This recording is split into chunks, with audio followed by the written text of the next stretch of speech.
ఈ రోజు మనతో పాటు ఉన్నారు శ్రీచక్ర పీఠ వ్యవస్థాపకులు ప్రముఖ జ్యోతిష పండితులు డాక్టర్ ప్రదీప్ జోషి గారు. నమస్కారం గురుగారు.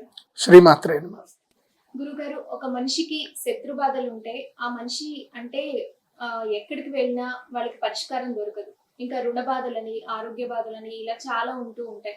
అసలు వీటికి పరిహారం ఏంటి గురుగారు? అసలు ఇవి ఎందుకు వస్తాయి? మనం అందరం కూడా సంఘజీవులము. సంఘజీవులం అంటే ఏంటి? ఒక సంఘంలో కలిసి ఉన్నాం మనం అందరం కూడా. అన్నదమ్ములు, అక్క చెల్లెళ్ళు, బావబామర్దులు, భార్యాభర్తలు, మిత్రులు, నైబర్సు, ఒక రాజకీయము, ఒక ప్రభుత్వము, ఇక ఈ వ్యవస్థలో మనమంతా ఉన్నాం. ఈ వ్యవస్థలో ఎక్కడో ఒక చోట మనకి సమస్యలు అనేటివి పుడతానే ఉంటాయి. సమస్య లేని మనిషి ఉండడు. బహుశా చాలామందికి శత్రువులు ఉంటారు, కానీ కొంతమందికి శత్రువులు ఉండరు. కానీ కొంతమందికి ఏం జరుగుతుందంటే ఆకస్మికంగా వాళ్ళు ఎక్స్పెక్ట్ చేయకుండానే వాళ్ళకి సమస్యలు వస్తాయి. కోర్టు కేసులు రావడము. ఇప్పుడు ఉదాహరణకి ఈ మధ్య కాలంలో ఎక్కువగా ఈ కష్టపడే ప్రొఫెషనల్స్ ఉంటారు. వాళ్ళు ప్రొఫెషనల్స్లో కష్టపడుతున్నప్పుడు కొంతమంది మంచి పేరు తెచ్చుకుంటారు. మంచి పేరు తెచ్చుకున్న తర్వాత వాళ్ళతో స్నేహం చేస్తారు.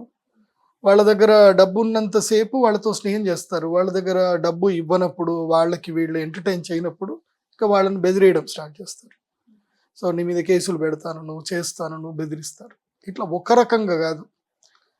ఏ మనిషికి సంఘ జీవితంలో ఎప్పుడో ఒక సందర్భం లోపల అతనికి దుఃఖం అనేది వెంట పడతానే ఉంటుంది.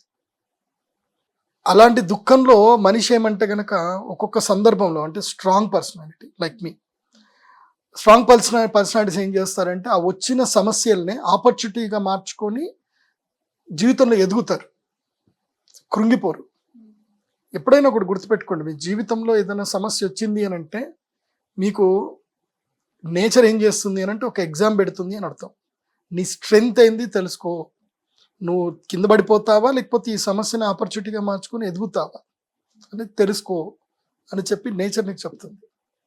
లైక్ అంటే సింపుల్గా ఇప్పుడు ఈ మధ్యకాలంలో ఒక సినిమా కూడా వచ్చింది. ఇది పుష్ప సినిమాలో అది ఒక పాట ఉంటుంది. ఆ పాటలో నువ్వు ఇనుముని అని నన్ను కాల్ చేస్తే నేను ఇంకా పదునుగా అయిపోయి నేను నీకు కత్తిలాగా వచ్చి నేను చంపుతాను అని చెప్పి అట్లా చంద్రబోస్ గారు మంచి పాట రాశారు.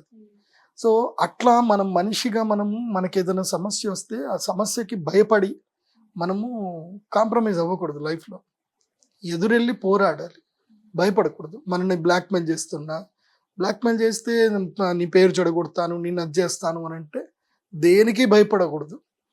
రాని సమస్య రాని చేద్దాం, కష్టపడదాం, పోరాడదాం.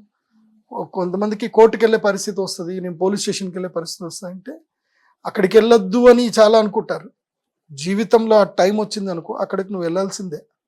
వెళ్తావు, ఆ సమస్య నుంచి బయటకు రావడానికి ప్రయత్నం చెయ్యి. కానీ బ్లాక్మెయిల్ చేసే వాళ్ళందరికీ కూడా నువ్వు భయపడుతూ పోయావనుకో, నిన్ను జీవితాంతం భయపెడుతూనే ఉంటారు, బ్లాక్మెయిల్ చేస్తూనే ఉంటారు.